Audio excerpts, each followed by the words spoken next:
Hey everyone, कैसे हैं सभी। बहुत दिनों बाद मिल रहे हैं ना हम। क्या करें, मेरी ही वजह से, क्योंकि अब जाकर मैं अच्छे से सेटल हो पाई हूँ, तो अब मुझे टाइम मिला है कोई एफएफ लिखने का। और इससे पहले किसी ने मुझे रिक्वेस्ट किया था उसके बर्थडे पर, लेकिन मैं कोशिश कर रही थी पर नहीं ला पाई। I am really sorry and happy birthday Ashwini. इसे ही अपना बर्थडे प्रेजेंट समझना, ओके। जब मुझे टाइम मिलेगा तो मैं लेके आऊँगी कोई वन शॉट एफएफ, ओके। तो अभी इस नए एफएफ को शुरू करते हैं जिसका नाम है देन यू केम। ये ज़्यादा बड़ी स्टोरी नहीं होगी, बस कुछ ही पार्ट की होगी, 4-5 पार्ट की, ओके। मुझे बताना आपको कैसा लगा। तो शुरू करते हैं। कल्टीवेशन वर्ल्ड में कुल मिलाकर 5 बड़े कबीले हैं। लान कबीला, वैन कबीला, जिन कबीला, निये कबीला और जियांग कबीला, जिसमें लान कबीला सबसे बड़ा और ताकतवर कबीला है। उसके बाद है जियांग कबीला, जो ज़्यादा बड़ा तो नहीं है लेकिन ताकत के मामले में कम नहीं। और फिर निये कबीला, जिन कबीला ताकतवर नहीं है लेकिन अपनी अमीरी का शो ऑफ करने में पीछे नहीं हटता। वैन कबीला भी बड़ा है, अमीर है, लेकिन ज़्यादा ताकतवर नहीं। पूरे कल्टीवेशन वर्ल्ड में लान कबीला प्रमुख कबीला है। इसका कारण है कि वो बाकी कबीलों से बड़ा है, अमीर है, और उससे भी बढ़कर लान कबीला बाकी कबीलों के मुकाबले सबसे ज़्यादा पावरफुल है।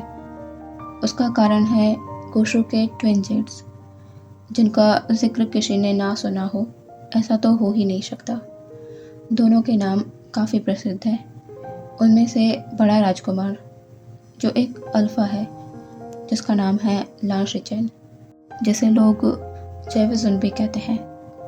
लान शिचेन लान कबीले का बड़ा राजकुमार होने के साथ साथ वहाँ का कुल प्रमुख भी है। और उनका छोटा भाई लान कबीले का दूसरा राजकुमार लान वंगजी, जिसे हांगवनजुन का टाइटल दिया गया है। दोनों भाइयों में हांगवनजुन ज़्यादा चर्चित है। इसका कारण है उसका मोस्ट पावरफुल होना। ये कोई बड़ी बात नहीं है।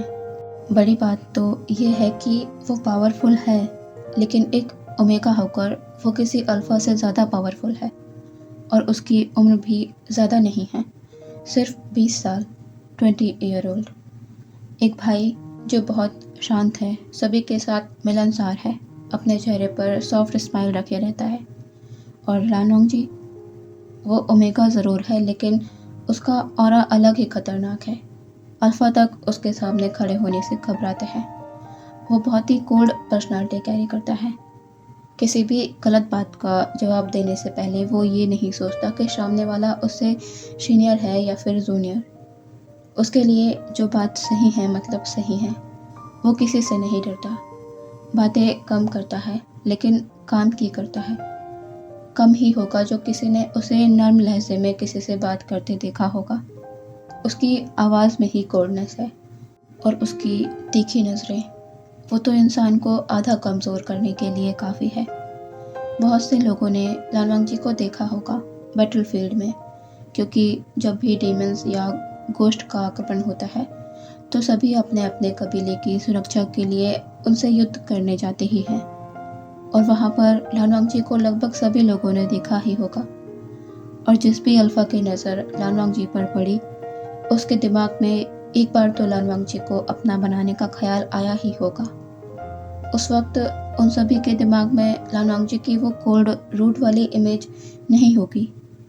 नज़र आया होगा तो उसका वो सुंदर रूप जिसका वर्णन नहीं किया जा सकता। उसके चेहरे के तेज से ही लोगों की आंखें चौंधी आ जाए। उसका रूप ही इतना सुंदर और आकर्षक है, लेकिन अफसोस उसकी एक नज़र भी किसी को नसीब नहीं होती। लान वंगजी किसी भी अल्फ़ा, यहाँ तक कि कुलों के अल्फ़ा राजकुमारों तक को नहीं देखता। और उन राजकुमारों को ये अपनी इंसल्ट लगती है, लेकिन फिर भी वो कुछ नहीं कर सकते, क्योंकि लान कबीले से किसी भी प्रकार का बैर मोल लेकर वो अपनी बर्बादी नहीं चाहते हैं। लान कबीले के एल्डर लान चिरेन, जो अपने कबीले के नियमों को लेकर काफ़ी स्ट्रिक्ट व्यक्ति है, यही वजह है जो आज उनका कबीला इतना मजबूत है और सभी कबीलों से प्रमुख कबीलों में आता है। लांचरेन को गर्व है अपने दोनों भतीजों पर, जिन्हें कभी लांचरेन को कुछ भी सिखाने की ज़रूरत ही नहीं पड़ी। उनके कबीले के अनुशासन और नियमों को वो दोनों अपने आप ही सीख गए। लांचरेन को चिंता थी कि अपने भाई भाभी के चले जाने के बाद वो कैसे उन दोनों को संभालेंगे। कहीं उनकी परवरिश वो अच्छे से ना कर पाए तो। पर लांचरेन की ये चिंता भी दूर हो गई, क्योंकि लान शिचेन और लान वांगजी दोनों ही बचपन से समझदार थे और बड़ों की बातों को मानने वाले बच्चे थे। इसीलिए लांचरेन को ज़्यादा परेशानी नहीं हुई दोनों को बड़ा करने में। हाँ, एक बात है जो लांचरेन की चिंता का विषय हमेशा से रही है, वो है उनके छोटे भतीजे लान वांगजी का गुस्सा और उसकी ज़िद। लांचरेन, यहाँ तक कि लान शिचेन भी उससे जीत नहीं पाते। उसका गुस्सा और ज़िद बहुत खतरनाक है। जिस बात के लिए लान वांगजी ने कह दिया कि वो ये नहीं करेगा, मतलब वो सच में वो काम नहीं करेगा, फिर कोई उसे इसके लिए मना नहीं सकता। और यही लांचरेन की सबसे बड़ी चिंता है लान वांगजी को लेकर। 20 साल का होने जा रहा है वो, लेकिन अभी तक उसका विवाह नहीं हुआ। ऐसा नहीं है कि उसके लिए कबीलों के राजकुमारों के विवाह संबंध नहीं आते, बल्कि 4 सालों से उसके लिए अल्फा के रिश्ते आ रहे हैं। लेकिन लान वांगजी की अनूठी जिद है कि वो विवाह नहीं करना चाहता। वो लान कबीले को छोड़कर नहीं जाएगा। लान वांगजी बहुत समझदार है, अपने अंकल की सभी बातों को बखूबी मानता है, सिर्फ इस बात को छोड़कर कि वो विवाह नहीं करेगा।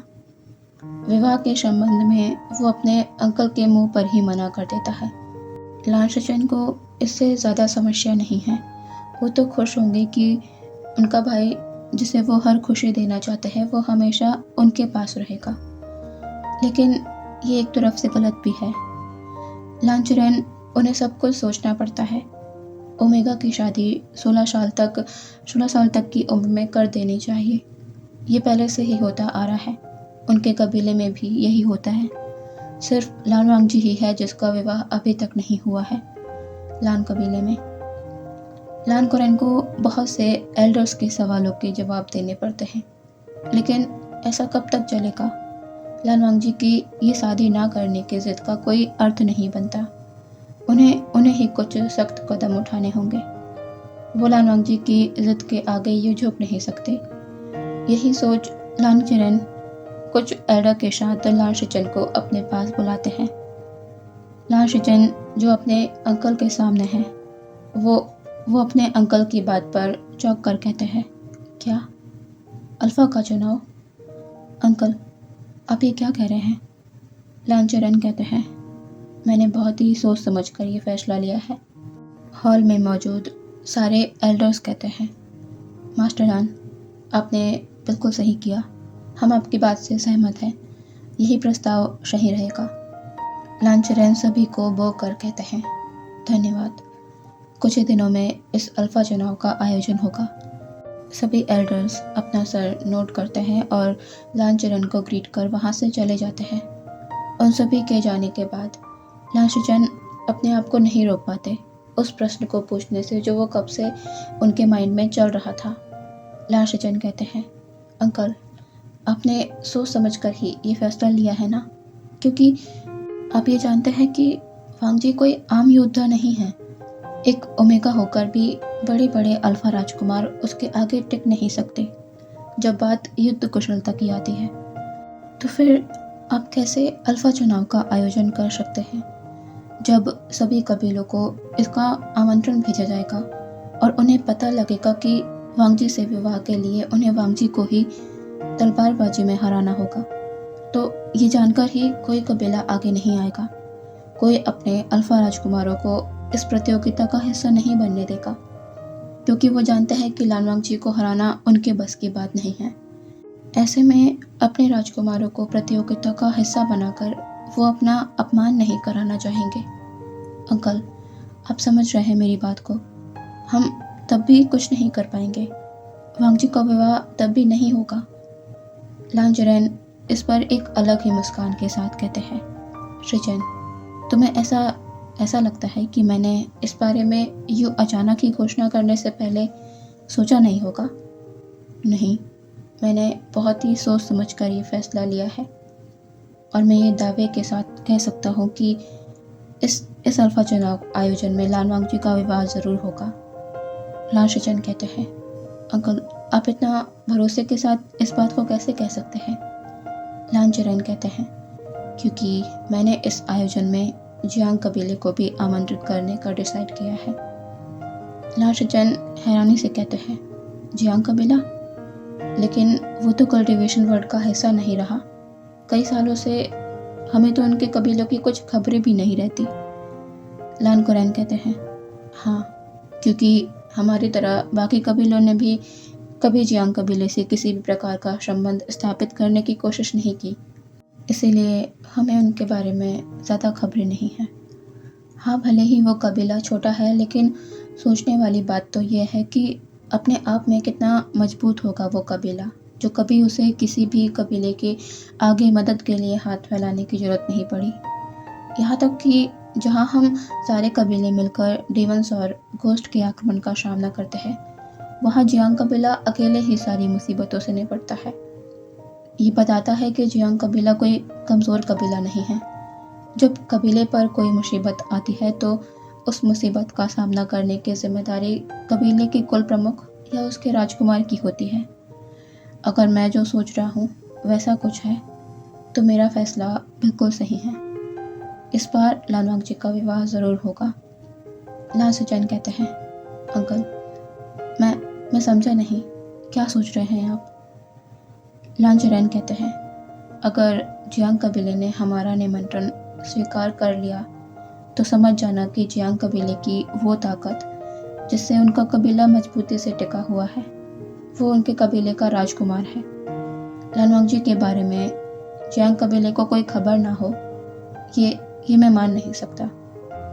उसके बाद भी वो यहाँ आए तो मैं गलत नहीं हूँ। लान वांगजी का अल्फा जियांग कबीले का राजकुमार ही होगा। लान सृजन कहते हैं, अंकल, आप इतना यकीन से कैसे कह सकते हैं कि वो इस प्रस्ताव को स्वीकार कर यहाँ आएंगे ही? क्योंकि वो सालों से सभी से दूर है, फिर उन्हें अब किसी कबीले से जुड़ने की क्या ज़रूरत? लान चिरेन कहते हैं, सृजन, ये तुम नहीं समझोगे। ये बस वही समझ सकता है जिसके कंधों पर जिम्मेदारियों का बोझ हो, जैसे मेरे कंधों पर तुम्हारी और वांगजी की जिम्मेदारी का बोझ है। मैं तुम दोनों के लिए बेहतर से बेहतर चाहता हूँ, वैसे ही हर माँ बाप अपने बच्चों के लिए सोचते हैं। लान सृजन शायद अपने अंकल की बात को समझ गए थे, इसीलिए वो आगे और कोई सवाल नहीं करते। अब यहाँ से देखते हैं रात को डिनर के समय लान चिरेन और लान सृजन बैठे हुए हैं। उन्हें देखकर लग रहा है कि जैसे वो किसी के आने का इंतज़ार कर रहे हैं, और ऐसा सच में है भी। वो दोनों लान वांगजी के आने का इंतज़ार कर रहे हैं। उनका इंतज़ार भी जल्द ही ख़त्म होता है।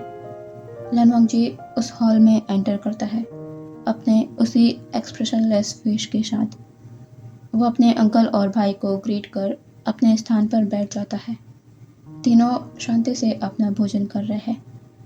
खाने के बाद एज़ यूजुअल लान वांगजी अपने अंकल और भाई को शुभ रात्रि कहकर अपनी जिंगशी की तरफ जाने के लिए अपने स्थान पर खड़ा हो जाता है। तभी लान चिरेन कहते हैं, वांगजी, रुको। लान वांगजी पलटकर अपने अंकल को देखता है। वो कहता है, जी अंकल। लान चिरेन कहते हैं, वांगजी, मुझे तुमसे ज़रूरी बात करनी है, अपने स्थान पर बैठ जाओ। लान वांगजी वैसा ही करता है। वो अपने अंकल को देख रहा है, आखिर उन्हें उससे क्या ज़रूरी बात करनी है। लान वांगजी कहता है, अंकल, क्या बात है? आपको क्या बात करना है? क्या ये कबीले से जुड़ी बात है? लान चिरेन थोड़ी देर चुप रहने के बाद कहते हैं, हाँ, ये कबीले से जुड़ी बात भी है और साथ में ये तुमसे जुड़ी बात भी है। लान वांगजी कहता है, अंकल, मैं समझा नहीं, मुझसे जुड़ी बात? लान चिरेन कहता है, वांगजी, मैं बात को ज़्यादा नहीं घुमाऊंगा। इसलिए सीधे सीधे कहता हूँ।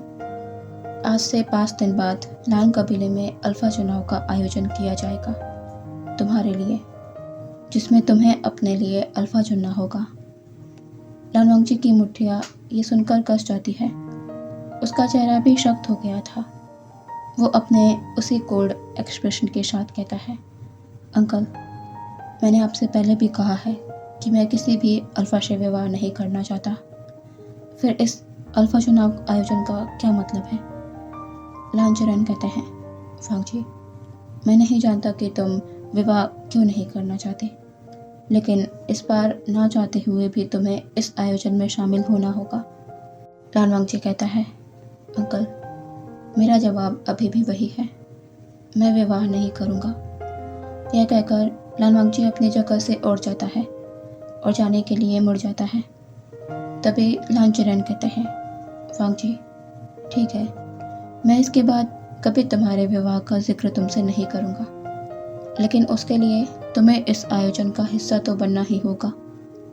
लान वांगजी को अपने अंकल की बात समझ नहीं आती। क्या मतलब कि विवाह की बात नहीं करेंगे, लेकिन उसे आयोजन का हिस्सा बनना होगा।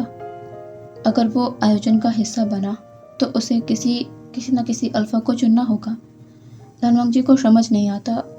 वो कहता है, अंकल, आप ये क्या कह रहे हैं? लान चरण कहते हैं, तुम जैसा समझ रहे हो वैसा कुछ भी नहीं होने वाला है। अल्फा चुनाव में तुम्हें अल्फा को यूं ही नहीं चुनना है, बल्कि जो भी अल्फा राजकुमार तुमसे विवाह के लिए उत्सुक है, उन्हें तुमसे तलवारबाजी की प्रतियोगिता करनी होगी। अगर तुम उन सबको हरा पाए जो इस आयोजन में हिस्सा लेंगे तुमसे विवाह के लिए, तो तुम्हें किसी से भी विवाह नहीं करना होगा और ना ही मैं कभी तुमसे तुम्हारे विवाह का जिक्र करूँगा। लेकिन अगर उन अल्फा राजकुमारों में से किसी ने तुम्हें हरा दिया तो तुम्हें उस राजकुमार से विवाह करना होगा। तब तुम पीछे नहीं हट सकते। अपने अंकल की सारी बातों को सुनकर लान वांगजी के चेहरे के भाव अब पूरी तरह बदल जाते हैं। उसके लिप्स थोड़े से ट्विस्ट होते हैं। क्या ये एक चिढ़ाने वाली मुस्कान है? शायद। लान वांगजी, जिसे अपने कल्टीवेशन पर इतना भरोसा है कि उसके आगे तलवारबाजी में कोई अल्फा भी नहीं टिक सकता, और ये काफ़ी हद तक सच भी है, लेकिन कौन जानता है कि कब क्या हो जाए। लान वांगजी अपने अंकल के सामने अपना सर झुकाकर कहता है, अंकल, मुझे मंजूर है, मैं इस अल्फा चुनाव का हिस्सा बनूंगा, लेकिन आपको भी अपनी बात पर अटल रहना होगा। लान चरण बस अपना सर नोट कर देते हैं कि वो अपनी बात से नहीं मुकरेंगे। अगर लान वांगजी सभी को हरा देता है तो कभी उससे उसके विवाह की बात नहीं करेंगे। लान वांगजी अपने अंकल और गागा को ग्रीट कर वहाँ से चला जाता है। उसके जाने के बाद लान सेचन कहते हैं, अंकल, आपने वांगजी से ये क्या कह दिया? क्या हुआ अगर जियांग कबीला यहाँ आने को तैयार नहीं हुआ, या फिर कोई भी राजकुमार वांगजी को ना हरा पाया, तब हम क्या करेंगे? लान चरण कहते हैं, अगर ऐसा कुछ भी नहीं हुआ तो मैं अपने आप को समझा लूँगा कि शायद लान वांगजी की किस्मत यही है। फिर मैं कभी उसे परेशान नहीं करूँगा, ना ही अपने मन में कोई भी आशा रखूँगा लान वांगजी के विवाह को लेकर।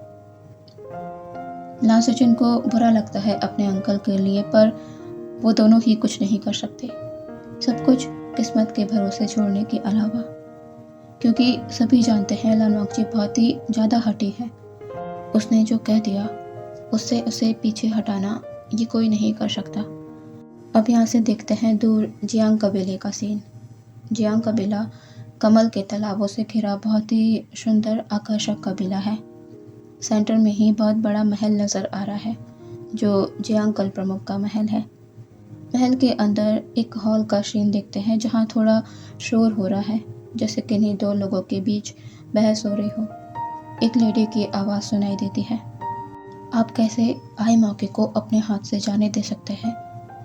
सामने वाला पर्सन कहता है, यू, तुम नहीं समझ रही हो। आमंत्रण पत्र गोसू से ज़रूर आया है अल्फा चुनाव के लिए, लेकिन ये मत भूलो वो अल्फा चुनाव रखा किसके लिए गया है? दूसरे राजकुमार लान वांगजी हांगुनजुन के लिए, जिसके वीरता के चर्चे हर जगह है। और तुम चाहती हो कि हमारा कबीला भी उसमें शामिल हो। ये दोनों लोग कोई और नहीं, जियांग फैमियन, जियांग कबीले के कुल प्रमुख और उनकी पत्नी मैडम यू है। मैडम यू कहती है, हाँ, मैं यही चाहती हूँ कि हम गोशु जाएं। सालों हमारी इतनी कोशिशों के बाद भी हम बाहर के कबीलों से अपने संबंध नहीं बना पाए हैं। अब जब हमारे सामने खुद ये मौका आया है तो आप कैसे इससे पीछे हटने का सोच सकते हैं। सोचिए लान वांगजी, हांगनजुन हमारे कबीले का ओमेगा होगा, ये कितनी बड़ी बात है। जियांग फैमियन कहते हैं, यू, मैं पीछे हट रहा हूँ, उसकी एक वजह है। मैडम यू कंफ्यूजिंगली कहती है, वजह? कैसी वजह? जियांग फैमियन कुछ कहते नहीं, बस उस स्क्रॉल को आगे बढ़ा देते हैं जो उन्हें गोशु से मिला है। वो कहते हैं, इसे ध्यान से पढ़ो, फिर तुम्हें सब समझ आ जाएगा। मैडम यू उस स्क्रॉल को जियांग फैमियन के हाथ से लेकर पढ़ने लगती है और सब कुछ पढ़कर उनके चेहरे का रंग उड़ जाता है। वो कहते हैं, क्या? लान वांगजी को तलवारबाजी में हराना होगा, उससे विवाह करने के लिए। जियांग फैमियन अपना सर नोट कर देते हैं। अब मैडम यू को समझ आ रहा था कि क्यों जियांग फैमियन इस प्रस्ताव को स्वीकार करने से पीछे हट रहे हैं। जियांग फैमियन कहते हैं, हांगनजुन बहुत शक्तिशाली है, उसे हराना अल्फा के लिए तक मुश्किल होता है, और तुम्हें लगता है कि जियांगचेंग उसका मुकाबला कर पाएगा? कभी नहीं। वहाँ जाकर हम अपना अपमान नहीं कराएंगे, इससे अच्छा होगा कि वहाँ ना जाया जाए। मैडम यू शांत है, लेकिन उनके दिमाग में बहुत कुछ चल रहा है। वो अचानक से कहती है, नहीं, हम वहाँ जाएंगे और हांगनजुन हमारे जियांग कबीले में ही आएगा। जियांग फैमियन कहते हैं, यू, आखिर क्या सोच रही हो तुम? मैडम यू एक टेढ़ी मुस्कान कर कहती हैं, बस आप देखते जाइए, होगा वही जो मैं चाहूँगी। लान वांगजी जियांगचेंग का ही ओमेगा बनेगा। जियांग फैमियन को समझ आ गया था कि मैडम यू अपने दिमाग में कोई इविल प्लान बना चुकी है। ऐसे ही 5 दिन बीत जाते हैं। आज उस समारोह का दिन था जहाँ लान वांगजी को अपना अल्फा चुनना होगा, जिसके लिए लान वांगजी के माथे पर ज़रा भी सिकड़ नहीं है, क्योंकि उसे यकीन है वो हारेगा नहीं तो विवाह का सवाल ही पैदा नहीं होता। और लान वांगजी का ये कॉन्फिडेंस लान चेरेन की चिंता को बढ़ा रहा है। एक तो अभी तक जियांग कबीला यहाँ नहीं पहुँचा है। अगर उन्होंने जैसा सोचा है वैसा ना हुआ तो वो क्या करेंगे? कहीं उन्होंने इस समारोह का आयोजन कर कुछ गलत तो नहीं कर दिया। मैदान में उपस्थित लान चेरेन अपने मन में यही सोचे जा रहे हैं। ये आमंत्रण हर कबीले को भेजा गया है। छोटे बड़े कबीले जो जानते हैं कि उनके राजकुमारों का हांगवनजुन से कोई मुकाबला नहीं, फिर भी वो यहाँ आए हैं क्योंकि लालसा इंसान से कुछ भी करवा सकती है। वैसे ही कुल प्रमुखों के मन में भी ये लालसा है कि हांगवनजुन उनके घर का ओमेगा हो, लेकिन ये तो बाद में ही पता चल जाएगा। लान चेरेन और लान शिचन साथ में बैठे हुए हैं और उनके आसपास ही बाकी कबीलों के कुल प्रमुख और उनकी महारानियां बैठी हुई है।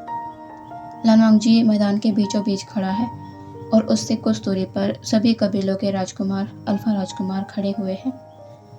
जिनजिशवान, नीहोइशांग, जो इसमें बिल्कुल भी शामिल नहीं होना चाहता था, उसके भाई की ज़बरदस्ती के कारण वो यहाँ खड़ा है, वरना उसे बिल्कुल भी शौक नहीं है हांगवनजुन के हाथों मरने का।